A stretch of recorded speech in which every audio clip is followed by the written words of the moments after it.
Welcome to another edition of the Show Me Hoops podcast. I'm Coach David Heath, and this will be a lot of fun today. I'm getting to talk to Coach Hale from Potosi. And, Coach, I appreciate you taking a second to do this. Oh, no problem. I enjoy talking to you. Yeah, absolutely. Yeah, you and I, we've known each other forever. I've known your mom and dad forever. I coached against you as a player, and then we're kind of Twitter buddies. We talk a lot of basketball on Twitter. And so, this is a fun time of year to be talking basketball. We got the NCAA tournament going on. All the Missouri State tournaments just finished up. And so what's your bracket look like right now, first of all? I've missed a few. I didn't have Virginia going too far, so it didn't kill me, but I've definitely lost a few. So I'm okay, but not tremendous. Yeah, that's kind of the way I would describe my bracket. Like everybody missed on the Virginia game. Oh, yeah. So, yeah, I'm okay there. What killed me was I had Arizona picked to go to the Final Four out of that bracket. So I got hurt pretty good on the first day. Yeah. I'm going to blame it on the advice that I got from my friend. So there you go. Blame it on somebody else. That's right, yeah. So I got to tell this story about you. When I was a 22-year-old rookie head coach, I guarantee you don't remember this, but we played you guys in a conference tournament. And for our listeners out there that don't remember, I mean, just how great those Dexter teams were that you played on when your dad was coaching there. I mean, you guys were phenomenal. Ranked number one in the state. You went undefeated all the way to the last game of the regular season once. I mean, you guys were incredible. I remember when I got hired to coach at Bell City, my superintendent actually asked me this question, and I don't think this lady works in education anymore, but she actually asked me this question. She said, would you be more embarrassed for Dexter to beat you that bad, or would you be more embarrassed if they played their JV against you? And the point that she was making was like, they're so much better than the rest of us. Why do they even need to play their starters? And I told her, I said, Miss Cheryl, if they ever showed up and did that, I would just be mortified if they didn't even think we were good enough to put, you and Shannon and those guys in the game. And so, but you guys had a tremendous team. So we played you in the conference tournament. And we hadn't played yet in the regular season. We always played the regular game after the tournament was over. So we played you guys, and we were actually in the game for like 3 quarters. We were down about 12. For us, that was really good. We're competing right with you. And I'll never forget this. You came down, and you caught the ball right in front of my coaching box. I mean, you were literally standing in front of me. I probably could have blocked your shot if I would have just reached out there. And you pulled up and hit a 3 from about 30 feet, just right in front of me. And I was like, time out, guys. Come here. We need to talk about this. So, man, you were a heck of a player. Talk about those teams and just how good you guys were and what it was like playing for your dad growing up. Well, no, I don't remember that at all. But it was. I was fortunate to have to play on some great teams in high school, and obviously play for a great coach in my dad. There was at times that I'm not sure I appreciated at the time playing for him sometimes, but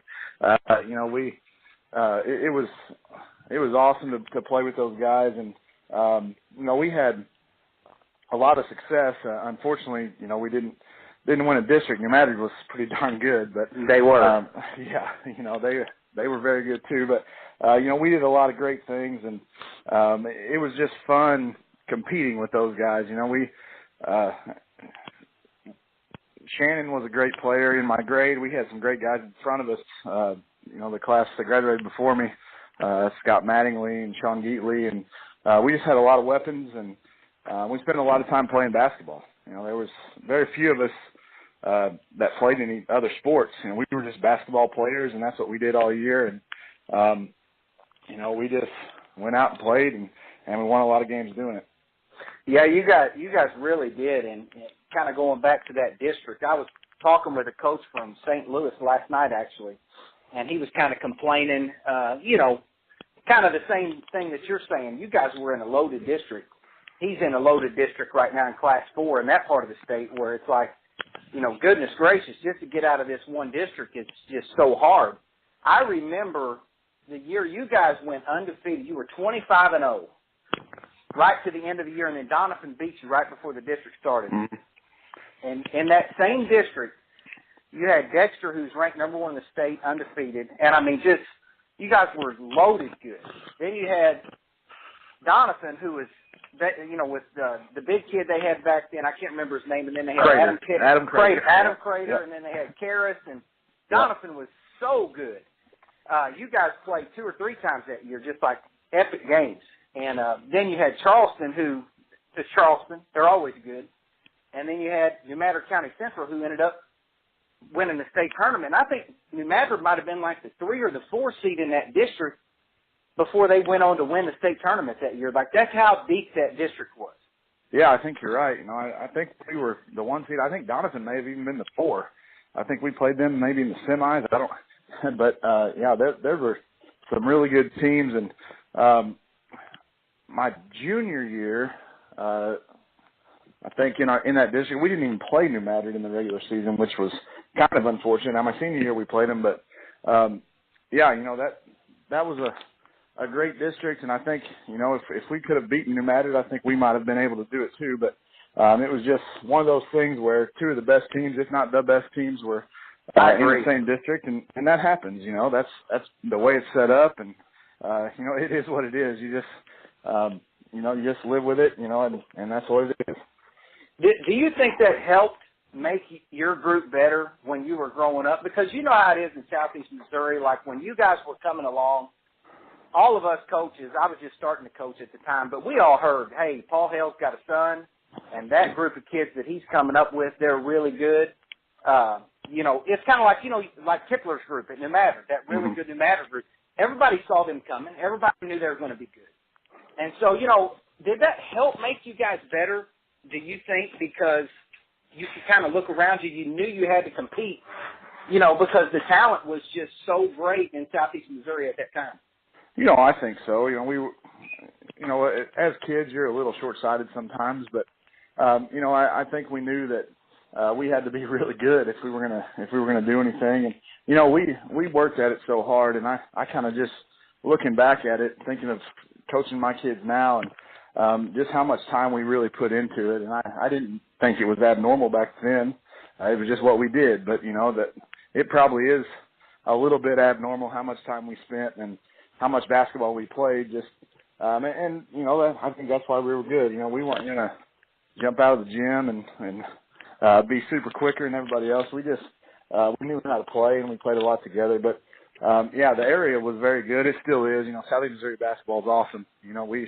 I don't get to play against too many. We played Cape Central this year. I think that was about the only team and that we played from down there, and they were very good. But they were, they Southeast Missouri basketball is got a great tradition, and it's just so tough.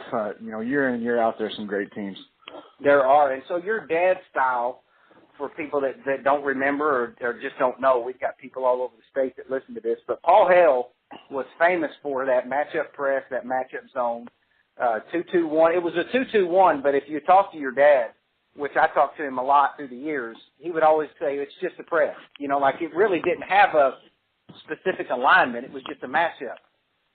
And now Greg Hollifield has taken some of those same principles, and he's doing such a good job at cycling with it. So just talk a little bit about his style and his philosophy, and then how much of that do you use where you're at now? Yeah, I was fortunate. He actually coached us in junior and in the middle school. Right. So we played that way since we were, 6th graders. It was just how we were going to play. We were going to press and play matchup zone, and I don't think we played up possession of man in my whole career. Let me pause you right there, because I want to ask you that. I think that's a profound coaching point that you just made. Is if you go from your dad to like the Ronnie Cooksons to the Hollifield, what he's doing now at Sykeston, Charleston is another example. I think all the great programs have that kind of continuity. Like you said, you started when you were so young. How important was that part of it? Oh, I think that was huge. By the time we were, freshmen, all the teaching was done. I mean, I know that sounds kind of stupid, but, when we went to practice, we knew what we were doing. Practice was a lot of scrimmage and a lot of getting shape, and a lot of shooting and that kind of thing. But as far as teaching concepts, it wasn't huge because we'd just done it forever. And everybody was on the same page because we'd been doing it since we could remember. We just thought that was the way basketball was played, because that was just how we played. So, I think that continuity is huge, and Sykeston's been a good example of it. Some of those teams. And a story about Sykeston, I went to a clinic when I was coaching at Farmington. I think it was at Scott Central, actually. And my dad was talking, and he was talking about the matchup zone and 2-2-1 press and that kind of thing. And Coach Holyfield, and I just thought this was awesome because Sykeston had such a great program. I bet Coach Holyfield asked 30 minutes worth of questions to my dad, and I think he drew a lot of concepts from that, and they've taken it to a really high level this year in and year out. They're so good playing that style. So I really enjoy watching them play, and he's just done a great job. Yeah, he really has. And so, do you think that style, first of all, it's hard to play that way. I think the reason more people don't do it is it requires so much more effort. You're playing the whole court instead of half the court. And, you're spending a lot of energy defensively. Is that something that you try to implement where you're at, or is it not the style in that area? When I was at Farmington, we played a lot of that style. I have a lot of athletes, and we were fairly deep and could sub in and sub out, and we did a lot of the same things. At Potosi, I've got 5 or 6 pretty good players, but we just don't have the depth to do that night in and night out over and over again. Now we throw it in, and we play matchup zone, and we play it. That's all we play because I just believe in it. But we pick up before we cross half court, but we don't press quite as much as we did in high school. We are selective with our pressing.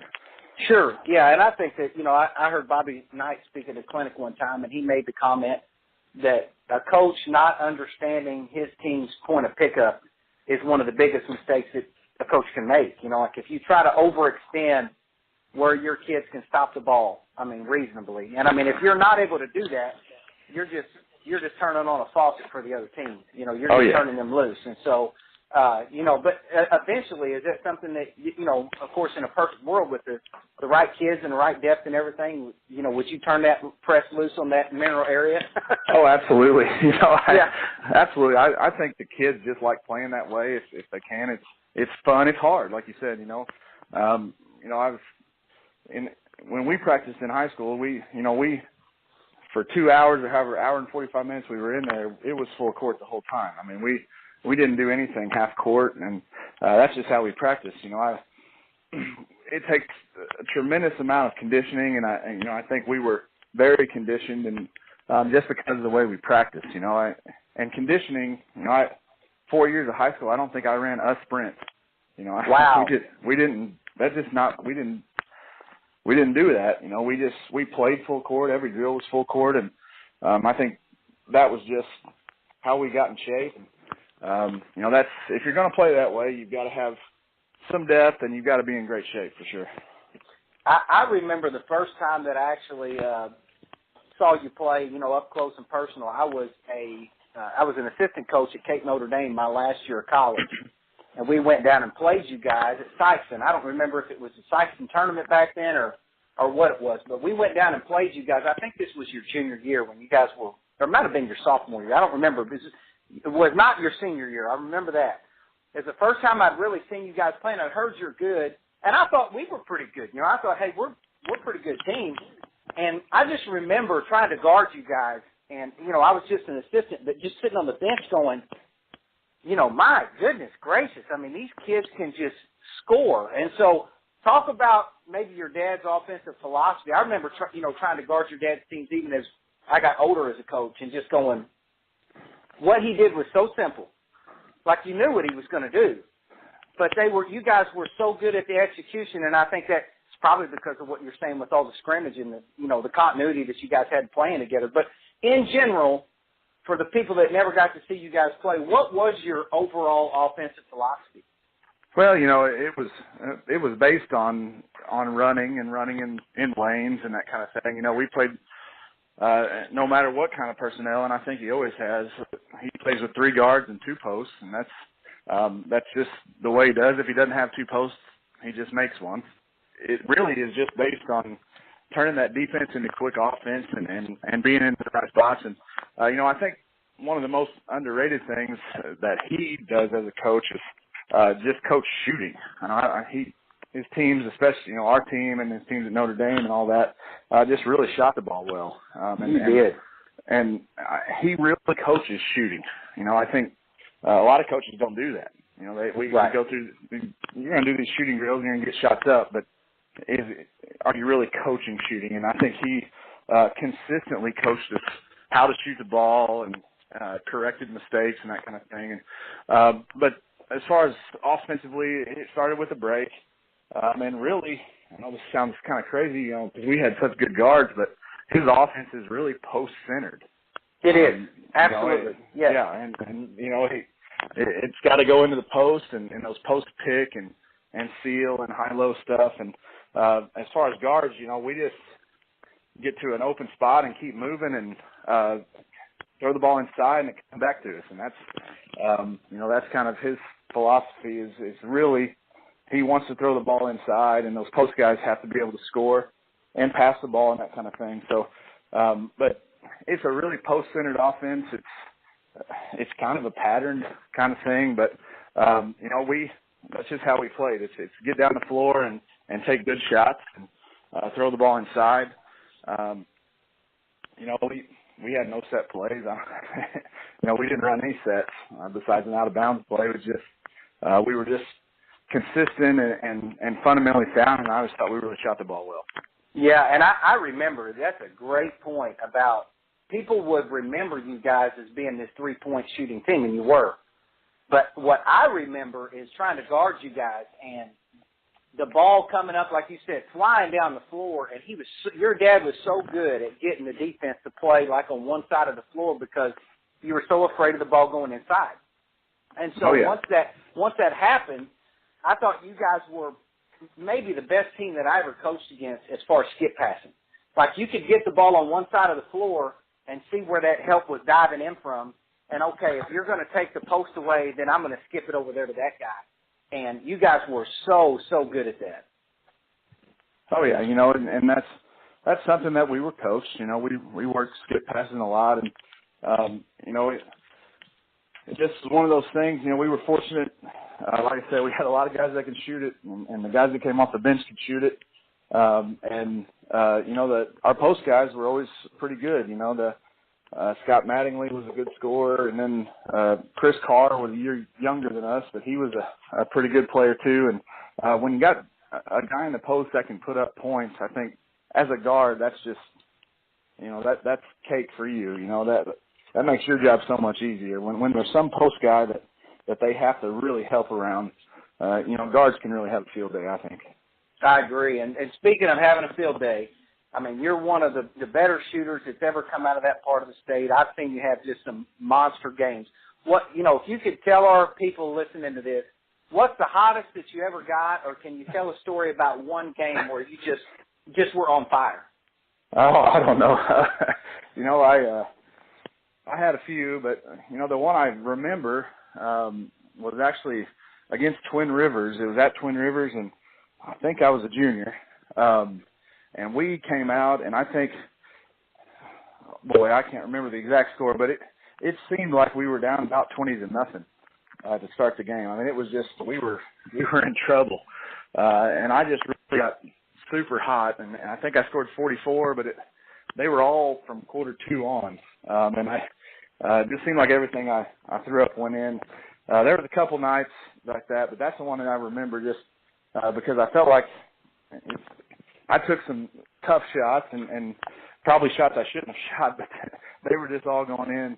And I feel like probably the hottest I've ever been. And it was a close game, and Twin Rivers had a good team. But they did. They did. And I just remember being down so many points. And it seemed like maybe I remember that one because the points mattered a little bit more. Sure. But, I think that was the one that kind of sticks out in my mind. Which is kind of a random regular season game, but I, for some reason, remember that one. Yeah. Well, I tell you what, you're one of the first guys that I can remember, you know, whenever I was going through college and just starting to coach and wanting to get in a car and I want to drive and watch a good game tonight, and I can think of at least 2 or 3 times that I was going to watch Dexter play that night, you know, because you guys were just that fun to watch, and I always felt like I got my money's worth, just so you know. So you guys, well, that's good. you guys were fun to watch, and so hey, Coach, I appreciate you taking a second to do this. Please tell your mom and dad I said hello. I know both your parents well, and absolutely. Best of luck, and we'll try to do this again. All right. Okay, awesome. thank you. Bye-bye. Yep.